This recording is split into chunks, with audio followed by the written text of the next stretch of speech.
Ang pinagtataka po natin ngayon, bakit tila ang umiikot na so-called People's Initiative ay isang politician's initiative? Pareho pa rin silang PI, Mr. President. Mr. President, sa ginawa nilang yan sa atin, kung saan gusto nilang kapunin, gusto nilang tanggalan ng power ang Senado para magbigay boses sa lahat ng Pilipino. We are not only elected by a single congressional district, we are elected by the whole of the Filipino people. Nung tayo po ay binoto bilang kinatawan nila as national leaders, Mr. President. Not as district representatives, not as party list representatives, but national leaders. Hindi lang ito insulto, Mr. President, kung isang pang-iisa, isang panlalamang. Ginoong Pangulo, simula po noong nakamit natin ang ating kalayaan, 8 bersyon ng konstitusyon ang umiral sa ating bansa.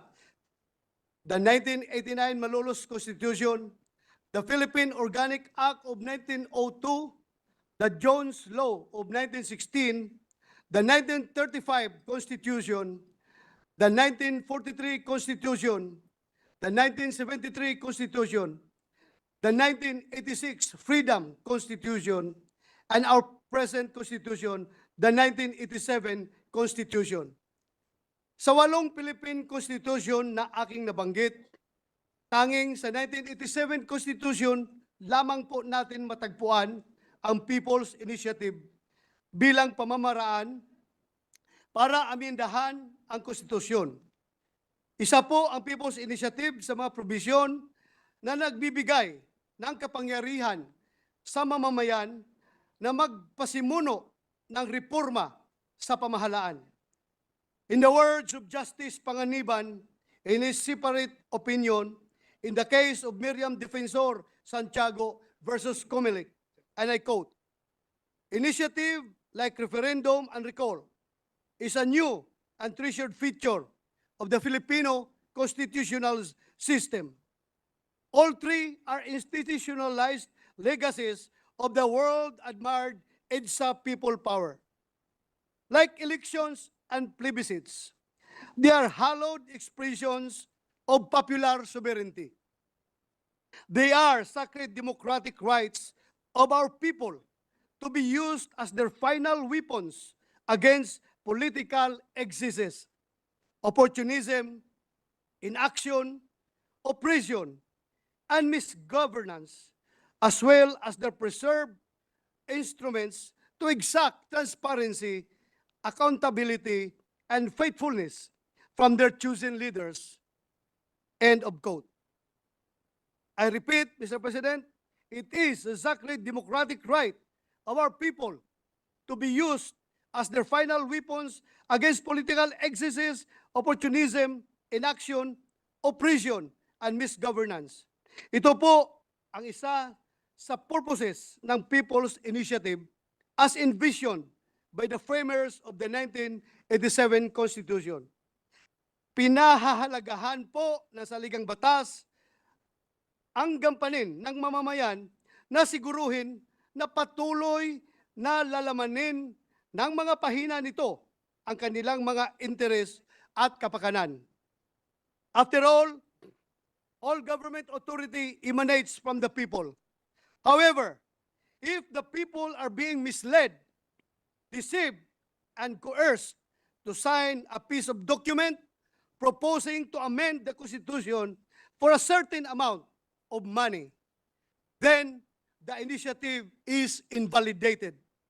Worse, its intentions are tarnished. The sacredness of initiative is stained by selfish motives. Ang pinagtataka po natin ngayon, bakit tila ang umiikot na so-called People's Initiative ay isang politician's initiative? Pareho pa rin silang PI, Mr. President. This is an insult and outright affront to the space duly afforded to us by the Constitution. A space intended to accommodate our people's capacity to introduce reforms. Ginoong Pangulo, mga kababayan, Mayroon pong tatlong pamamaraan upang baguhin ang mga titik ng ating konstitusyon. Ang dalawa sa tatlong proseso na ito ay nangangailangan ng direktang partisipasyon ng mga halal na mga mambabatas, mga kongresista at tayong mga senador. Nag-iisa po ang pamamaraan na nakareserba para sa taong bayan para amyendahan ang saligang batas. Ito po ang tinatawag natin na People's Initiative. Bakit po kaya hindi gamitin ng mga politician na nagsusulong na Politicians Initiative ang dalawang pamamaraan na nasa konstitusyon kung gusto nilang baguhin ang ating saligang batas? Bakit hindi pa sapat sa ilang mga mamabatas na mapagkalooban ng dalawang pagpipilian para baguhin ang konstitusyon? Kailangan ba na pati ang direktang inilaan para sa ating mga mamamayan ay kukunin at gagamitin ng mga gahamang politiko? Tila Ginoong Pangulo, sa pagdaan ng mga araw, mas maraming katanungan pa ang nadadagdag kaysa mga kasagutan sa Politicians Initiative. Pero isa po ang nabigyang linaw. Mayroong mga kumikilos upang manlinlang ng ating mamamayan. Mga individual at mga grupo na tila ang tingin lamang sa pamahalaan ay isang negosyo na pwedeng pagkakitaan. Handa silang mamuhunan sa pagbili ng mga pirma o lagda. Napakadali lamang, lalo na kung hindi naman kinabukasan ng bayan ang kanilang turing dito, kundi isang tseke na maaari nilang ipalit sa salapi pagdating ng panahon. Nakalulungkot na ang pinagsamantalahan ay siyang mga kababayan natin mga walang-wala sa buhay. Sila na ang mga nagdarahop at naghihikahos. Silang mga nagugutom at walang hanap buhay. May mga pagkakataon na ilan sa ating mga kababayan na pumirma sa kadudang-dudang People's Initiative ay wala ng ibang makakapitan kundi patalim. Kapalit ng munting halaga ay pagsangla ng kaluluwa. Nakagagalit na silang mga vulnerable ang palaging target ng panlilinlang ng mga politikong may mga pansariling motibo. Nakakapanlumong isipin kung paano sinamantala ang kahirapan sa buhay ng mga mamamayan para lamang sa pangsariling kapakanan ng mga nasa kapangyarihan. Minsan naisip ko, Mr. President, kung nangyari ito nung bata pa ako, malamang kasama ang aking mga magulang sa mga hihikayatin nilang pumirma. At dahil mahirap lang kami, baka nga pumirma sila. Kaya ganun na lamang ang aking galit, Mr. President, sa pananamantalang ito. Pumirma ka na lang, bahala na kung hindi naiintindihan, di bale, may 100 pesos ka o kaya 3,000 pesos, may panghapunan na kayo ng pamilya mo. I feel it is my obligation to stand up for the poor because I know what it is like to believe that you do not have a choice. It is my obligation to tell every single one who is listening to me right now, be it inside these halls or on some video being aired, you always have a choice. And the Senate is ready to support you in making a real, informed, dignified choice. Ginoong Pangulo, nais ko pong susugan ang pananawagan ng ating majority leader, Senator Joel Villanueva. Hinihikayat po natin ang ating mga kababayan na niloko, pinilit maging iyong mga nakatanggap ng panunuhol kapalit ang kanilang pagpirma sa isang dokumento kung saan hindi malinaw sa paglahad kung ano ang reforma na gustong iamyenda sa konstitusyon. Lumantad kayo at huwag matakot. Tulungan niyo po ang inyong Senado na pananagutin ang mga nagsamantalang sa mga kahinaan. Laging bukas ang bulwagan ng Senado at handang pangalagaan ang sinumang nais magsiwalat ng katotohanan at nagmamahal sa ating bayan. May kasabihan po tayo Walang manluloko kung walang magpapaloko. But you know, Mr. President, I think this saying is a case of victim blaming, lalong-lalo na sa sitwasyong ito. Sa kasalukuyang panahon, tingnan natin ito mula sa ibang perspektiba. Patawan ng parusa ang mga nanluloko at huwag ipataw ang sisi sa mga inosenteng naloko. If the ill-intentioned have done their part in attempting to distort and destroy the very spirit of initiative, I implore the Senate, let us not allow such distortion to succeed. Let us take the initiative, so to speak, to protect our people from sinister motives. Protect, most especially, the ones who are unable to do it for themselves. The Senate does not and will never infringe on the right of the people to exercise the right guaranteed by the Constitution. Justice Panganiban declares that, and I quote, the right to propose amendments to the Constitution is really a species of the right of free speech and free assembly. And certainly, it would be tyrannical and despotic to stop anyone from speaking freely and persuading others to conform to her beliefs. As the eminent Voltaire once said, I may disagree with what you say, but I will defend to the death your right to say it. After all, freedom is not really for the truth we agree with, but as Justice Holmes wrote, freedom for the truth that we hate. End of quote.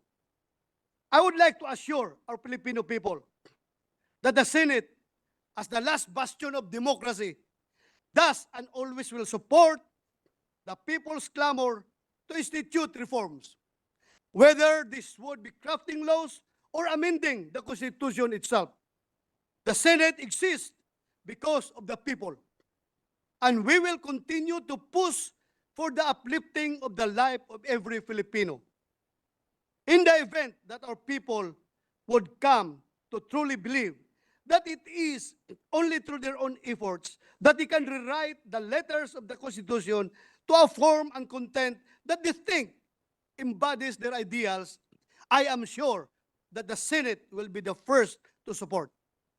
However, the Senate will also be the first to condemn if the right to people's initiative is being bastardized by enterprising politicians. The Senate will not allow and will therefore condemn any form of threat, coercion, or bribery that compromises the future of our country and our people. I call on the persons behind this deceptive and fraudulent people's initiative. Make amends, not to our Constitution, but to the people, our people, whom you have maliciously enticed to unknowingly sell their future. Maraming salamat, Mr. President. Maraming salamat, Senator Bato de la Rosa. Mabuhay ka. Very passionate speech. Mr. President, may I be allowed to just make or pose some clarificatory questions, Mr. President? If the gentleman from Davao and Bohol would yield to some clarificatory questions, Mr. President, from this representation. Yes, if he so wishes. Yes, Mr. President. Thank you, Mr. President. At the onset, Mr. President, let me state for the record my sincerest gratitude and sa Tagalog, Mr. President, yung pagsaludo sa isang senador na re-electionist ito, Mr. President. Hindi marunong matakot na gawin ang tama. Hindi marunong matakot na ipaglaban ang karapatan ng mamamayang Pilipino. Let me just put that on record, Mr. President. I salute, whether you agree with him or not, you salute, Mr. President, the character of this gentleman who is here today in this august chamber to deliver such a compelling and passionate privileged speech, Mr. President. Mr. President, ang unang katanungan ko sa ating kasama dito sa bulwagang ito. Binanggit niyo po, Ginoong Pangulo, yung third mode of changing the Constitution, which is People's Initiative, Mr. President. Pwede ho bang malaman natin, Ginoong Pangulo, na pag People's Initiative, kailangan po ba non-partisan? Kailangan po ba hindi ginagamit ang anumang makinarya ng pamahalaan ng gobyerno? Ginagamit ang programa ng iba't ibang departamento para lamang makakalap ng pirma? Ito po ba ay natural? Sapagkat marami ho sa ating mga kababayan, Ginoong Pangulo, ang nagtatanong, ito ba ay natural na nangyayari? Hindi ho bulag ang mga Pilipino, Ginoong Pangulo. Nakita natin sa telebisyon, narinig natin sa mga radyo, na-monitor natin sa social media.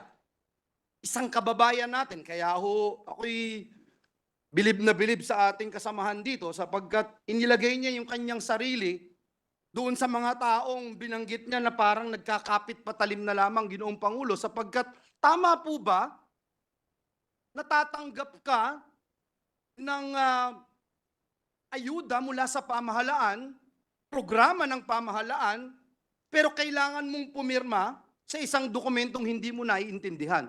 Ito po ba'y natural? Ito po ba ay People's Initiative, Mr. President, Ginoong Pangulo? Well, Mr. President, Majority Leader, as I have said, sa nakikita natin na nangyayari ngayon, tila lumalabas na hindi naman talaga ito kagustuhan ng taong bayan. So this is not a people's initiative. This is politicians' initiative. Kung sino yung mga politiko na nasa likuran na nagpapatakbo nitong people's initiative kuno. So, very clear yan, Mr. President. At yung pangalawang sinabi mo, Mr. President, na natural ba na gamitin yung pondo ng bayan katulad ng AX, pondo ng gobyerno to entice these people to vote or to sign, to get their signature? Ay yun po, Mr. President, ay lantarang vote buying kung tutuusin. Vote buying po talaga yan. Dahil, these people are enticed to give their signature in exchange of the money that is being offered to them through the government programs and services like AX, TUPAD, and what other programs that we have, Mr. President. Ginoong Pangulo, ako ho ay humahanga sa ating kasama dito sa Senado sapagkat alam ko ho, siya ho ay taga Davao, taga Bohol, ngunit malalalim yung Tagalog na ginamit, Pilipino na ginamit ng ating kasama dito sa Senado. Natatandaan ko ho, yung binanggit niyang isang salita, naghihikahos, nagdarahop. Ginoong Pangulo, ako po, habang nakikinig ako sa ating kasamahan dito sa Senado, hindi ko mapigil kung hindi mapukaw yung silakbo ng aking dugo sapagkat binabanggit ng ating kasamahan yung pananamantala. Gaano ba kabigat yung ginagawang pananamantala na ating nararanasan sa ngayon, Ginoong Pangulo, na isang Pilipino, idadanggel mo yung salapi mula sa DSWD, yung pangako na ikaw ay pipirma kapalit ang ayuda ng pamahalaan, yung pangako na pipirma ka lang, makakasama ka na sa mabibigyan ng biyaya ng mga politiko. Kapalit ang iyong pirma.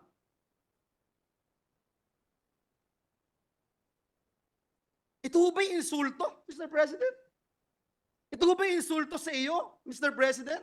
Ito ba'y insulto sa ating institusyon sapagkat ang bawat isa na nagluklok sa atin bilang senador ng Republika ng Pilipinas, nung tayo po ay binoto bilang kinatawan nila as national leaders, Mr. President. Not as district representatives, not as party list representatives, but national leaders.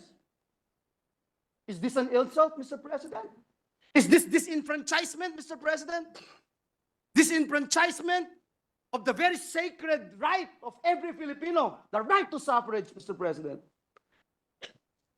May we know the thoughts of the gentleman from Davao, Mr. President? Well, Mr. President,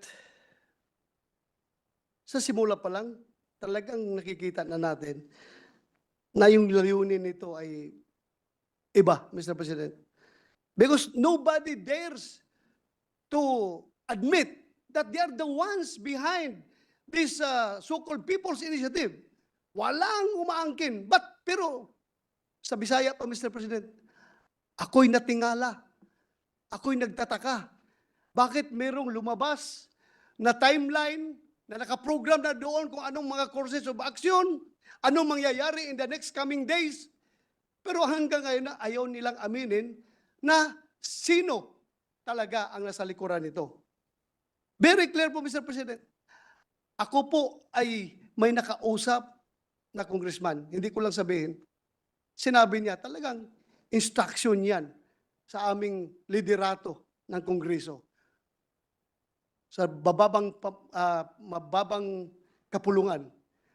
Ang instruction pa nga sa kanila is not only to get 3% of the number of registered voters in their respective congressional district, but to get at least 20%. That is according to my friend Congressman, Mr. President. So, kung yan ang ginagamit yung ating pundo ng gobyerno para makakalap ng perma, hindi lang yan insulto, Mr. President, para sa akin. Kung meron pang word na mas mabigat pa sa insulto. Kaya nga, minsan, maiisip ko, Mr. President, tila ba yung sinasabi natin na interparliamentary courtesy ay parang napapalitan na ng interparliamentary treachery, Mr. President. Sa ginawa nilang yan sa atin, kung saan gusto nilang kapunin, gusto nilang tanggalan ng power ang Senado para magbigay boses sa lahat ng Pilipino. We are not only elected by a single congressional district, we are elected by the whole of the Filipino people. Gusto nilang tanggalan ng boses ang Senado by the mere subject of their People's Initiative, which is voting jointly, Mr. President. Hindi lang ito insulto, Mr. President, kung isang pang-iisa, isang panlalamang, at isang, I don't know kung ano pang Tagalog na pwede kong sabihin dito. Kung Bisaya lang, Mr. President, mas marami pa akong masasabi. Pero wag na lang, hindi maintindihan ng lahat ng Pilipino yung aking sasabihin.